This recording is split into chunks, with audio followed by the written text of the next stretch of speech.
बोला बोला बाबा बैद्यनाथ की। डीजे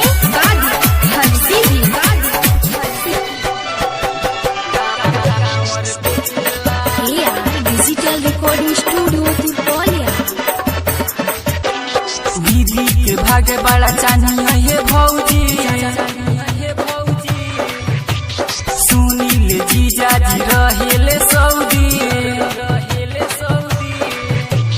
दीदी के भागे बड़ा चाहिए ये भौजी, सुनील जीजा जी रहेले सऊदी। सखी के मरदा मिलल कांवरिया, सखी के मरदा मिलल कांवरिया, देवघर में जल ढारेला। एगो हमर भातार बाकी कांवर बेचेला, एगो हमर भातार बाकी कांवर बेचेला।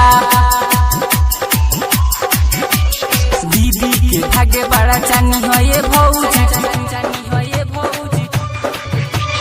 सुनील जीजा जी रहेले सऊदी।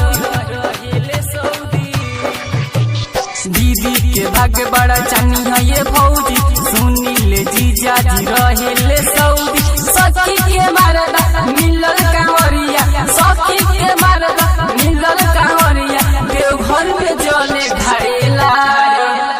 एगो हमर भातार बाकी कांवर बेचेला, एगो हमर भातार बाकी कांवर बेचेला। Digital recording studio Turkaulia. अरे राजमाले बाबा की।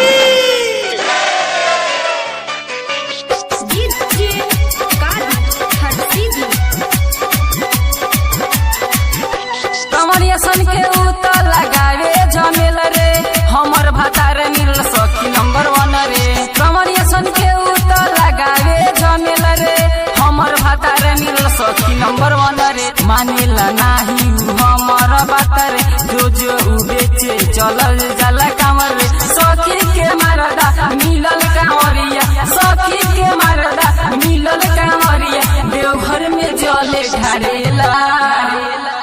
एगो हमर भातार बाकी कांवर बेचेला, एगो हमर भातार बाकी कांवर बेचेला।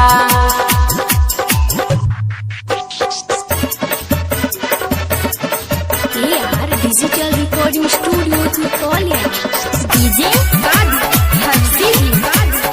हर हर महादेव।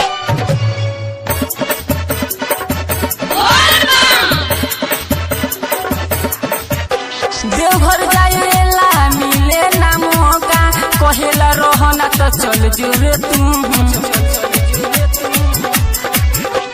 देवघर जाएला मिले ना मौका, कहेला रहना तो तू जोल।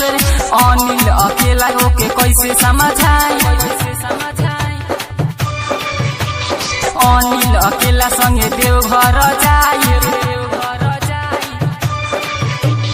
अनिल अकेला संगे देवघर जाई। हम तो जाके जलवा चढ़ाई। राइटर यारगन तू समझाओ, राइटर यारगन तू ही समझाओ, एक रहना देवघर भावेला। एगो हमर भातार बाकी कांवर बेचेला, एगो हमर भातार बाकी कांवर बेचेला। Digital recording studio Turkaulia.